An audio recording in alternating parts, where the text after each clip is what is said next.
This video is called Making a New Component, and it goes with Chapter 5 of Google SketchUp for Dummies.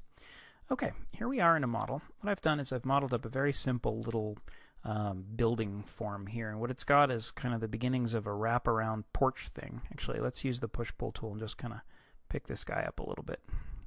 I like that a little better. Okay, so it's got is kind of a wraparound porch and a little roof that goes all the way around the building like that. And what I want to do is I want to make a column that's going to go all the way around, right? I want to make columns to go all the way around the perimeter of this porch. And since all the columns are going to be the same, and since I might have to change them after I do them, the smart thing to do would be to make those columns components. Kind of like groups, except when I change one of them, they're all going to change.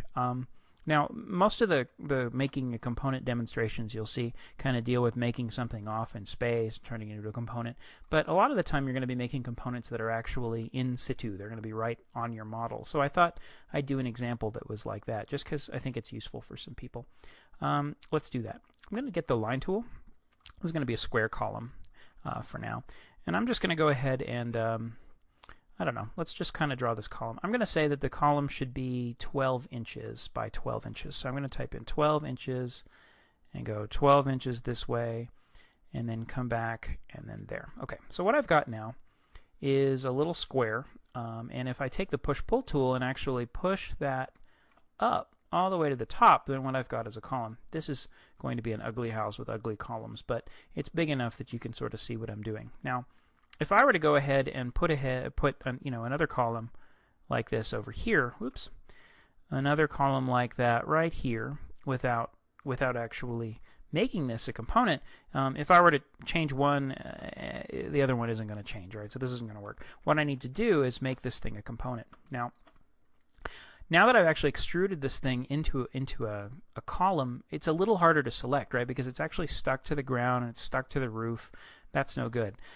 If I were to make this little square into a component, and I knew that I wanted it to be a component from the very beginning, what I would actually do is go back a whole step before I had pulled it into a three-dimensional column. Right there when it's a square, that's the perfect time to make it a column. Watch this. I'm going to take my select tool and just select that whole square, just like that. And then I'm going to right-click on it and say Make Component. And what I get is the Make Component or New Component dialog box right here. And it asks me to name that component. I'm going to say that is a square column, just like that. In the description, you know what, honestly, I never ever put a description in for my components. Now, if I had a model with thousands of components or even dozens of components and any of them were very similar, I would probably put a description in here. But since this is the only column in my model, I'm going to kind of just ignore the description box right now. Right here where it says glue to any, I'm just going to leave that at any right now, and I'm going to leave it at cut opening. We're going to talk about these settings later on when we're actually talking about doors and windows and things in a later video later on in Chapter 5. But for now, with this column, I'm just going to leave it on any and cut opening, just like that. I don't have to worry about the set gluing plane box. And most importantly, I'm going to make sure that this replace selection with component checkbox is checked right there. If that's not checked, when I say create, it's not going to turn the stuff that I selected here into a component.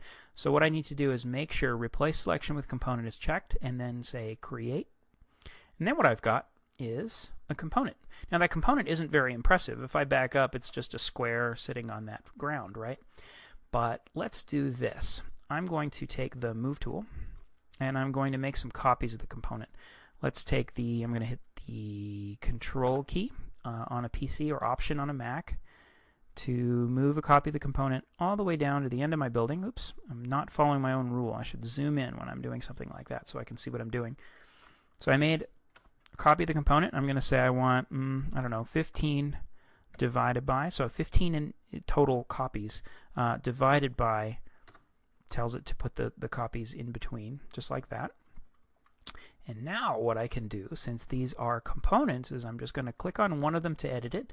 Notice when I double click on a component like that, everything kind of goes all hazy and gray except for the stuff that's actually included in the component. And now I'm going to take the push-pull tool and I'm going to push-pull that, and now everything is coming with it. And it's kind of as simple as that. So what I did there, this is really not the kind of columns that I'd want to have on a building like this, but I think you get the picture. In making that component, I didn't make the entire shape of the thing the way that I meant it to end up right at once. I kind of drew the outline on the ground, and then I worried about making it a component, and then I kind of extruded it up into the shape that I wanted. Let's go with the simple example now, just so you can see how to make a component again. Watch. I'm going to just make a little, I don't know, I'll make a very uncomfortable chair. How's that? We'll just kind of come across and go up and use the push-pull tool to come all the way across. All right, there you have it. The world's worst chair. I'm going to select that. Now that it's selected, I'm going to say right-click, Make Component.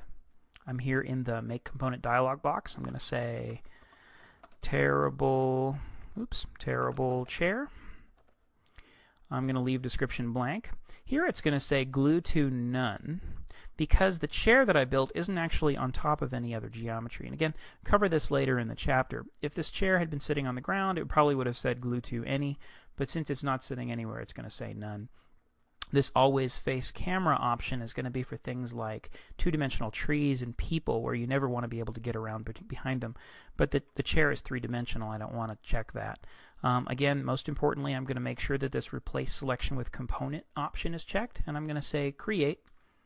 And when I do that, I get a component that is my chair. And if I want to prove that it's a component, I'll just make a copy of it over here and then double-click to edit one instance. And when I do that, let's just kind of do this and then push-pull this through. There we go. And when I double-click to exit that component instance, you'll see that both component instances actually updated. Cool.